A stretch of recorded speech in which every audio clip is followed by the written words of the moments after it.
In this video, I want to share my detailed experience of encountering charcoal. At first, when I was given charcoal, I was a bit lost. Unlike paint or colored pencil, because the charcoal only comes in black, it inevitably limited my choice of paper color. It felt restrictive. But then I thought for children, this strange material, something they don't actually harm, could actually be a great opportunity to open up their imagination.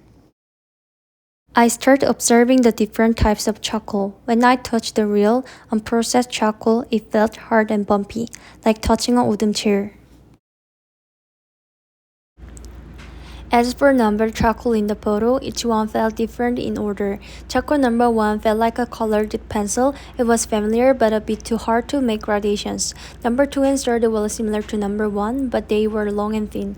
I thought they might be uncomfortable for young children to hold, and since they had no wrappers, there might even be a risk for children accidentally swallowing them. But then I found the charcoal number 4. It had a texture and movement just like chalkboard chalk. The grid was different from the others, and I immediately wanted to express myself freely. So I started drawing with charcoal number 4 because of its shape. I didn't have to hold it like a pencil. I naturally held it sideways and moved it like a car wiper.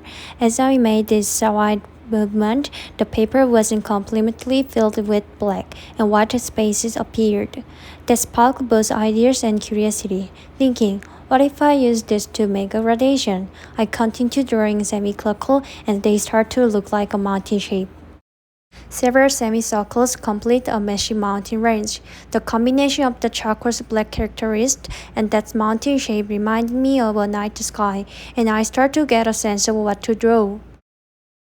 When I actually touched the charcoal, I was fascinated by how easily it stained my hands. It was unexpected. I felt a mix of surprise and interest, thinking, wow, the color stays on my hands so easily. As I left the same spot multiple times, the color became darker. I was able to observe how the charcoal reacts and changed according to my actions. Also looking at the charcoal on my hands, I got a creative idea and sense of anticipation. It would be fun to use this handprint directly in my drawing. So I cut my hands with charcoal to express the night sky.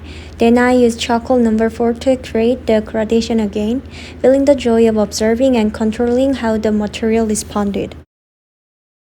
Finally, I used charcoal number 1 to draw a shooting star to finish the piece.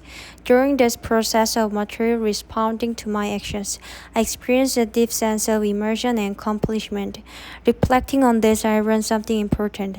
The unfamiliar texture gave me a sense of freshness and joy. Usually we think creating from nothing started with white paper, but starting from a black background gave me completely new ideas. I realized that just giving kids white paper and colored pencil doesn't always guarantee creativity. True creativity comes from breaking out of standardized method. The insight reminds me of Zalian quote. He notes that unlike recognition, an encounter disrupts the representation of something always already in place, our habitual way of being and acting in the world. The charcoal broke the cycle for me. Because the texture was so different, my habitual way of drawing didn't work. I had to change how my hands moved.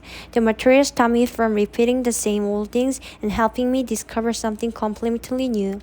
Therefore, I believe that utilizing this unique characteristic of charcoal and allowing young children to experience them is a great opportunity to stimulate their rich imagination.